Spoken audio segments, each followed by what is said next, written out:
સ્વાગત છે તમારું નવા વિડીયોમાં। સાંજ પડી ગઈ છે, જમવાની તૈયારી થાય છે। આજે મારા મમ્મીએ મસ્ત મજાનો જમવાનો પ્રોગ્રામ કર્યો છે। મમ્મી ભૂંગળા તરી લીધા છે અને આપણે બેઠા બેઠા ખાઈએ છીએ।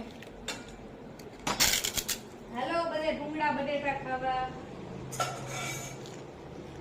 ભૂંગળા તરાઈ ગયા છે ને બટેટા વઘારવાની તૈયારી કરું છું। તેલ ગરમ જ હોય એટલે એ તેલ લઈ લીધું છે મેં। અહીંયા ટમેટા ખમણા છે, આ લસણવાળી ચટણી છે ભૂંગળા બટેટામાં નાખવા માટે, અને મારા સાસુ બટેટા ફોલે છે। અને મારા બા બટેકા ફોલે છે ભૂંગળા બટેકા માટે। ભૂંગળા બટેકા બની ગયા છે। મિસ્ટી એવી છે જમવા માટે।